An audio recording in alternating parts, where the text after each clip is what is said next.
ଆମେ ଶ୍ରୀ ଜଗନ୍ନାଥଙ୍କ 16 ନାମକୁ କେତେବେଳେ ସ୍ମରଣ କରିବା ଉଚିତ?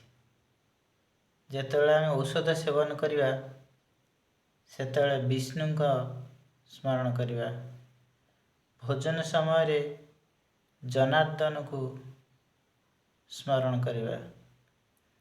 ଯେତେବେଳେ ଆମେ ଶୟନ କରିବା ଶୟନ ବେଳେ ପଦ୍ମନାଭକୁ ସ୍ମରଣ କରି ଶୟନ କରିବା ଏବଂ ବିବାହ ବେଳେ ପ୍ରଜାପତିକୁ ସ୍ମରଣ କରିବା। ଆଉ ଯୁଦ୍ଧରେ ଚକ୍ରଧରଙ୍କର ସ୍ମରଣ କରିବା।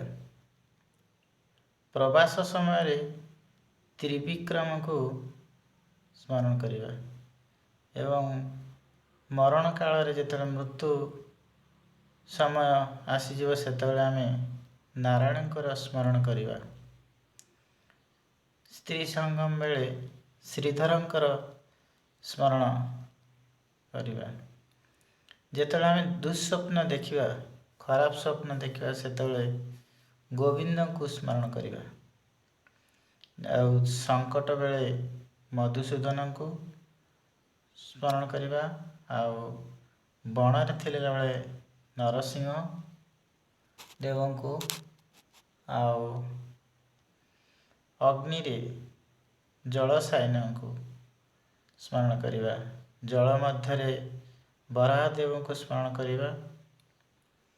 ପର୍ବତରେ ରଘୁନନ୍ଦନଙ୍କର ସ୍ମରଣ କରିବା ଏବଂ କୌଣସି ସ୍ଥାନକୁ ଗମନ କଲାବେଳେ ବାମଦେବଙ୍କର ସ୍ମରଣ କରିବା। ଆଉ ସମସ୍ତ ସମୟରେ ବା ସମସ୍ତ କାର୍ଯ୍ୟରେ ଆମେ ମାଧବ ନାମ ସ୍ମରଣ କଲେ ଆମର ସର୍ବ କାର୍ଯ୍ୟ କୁଶଳ ହୋଇଥାଏ।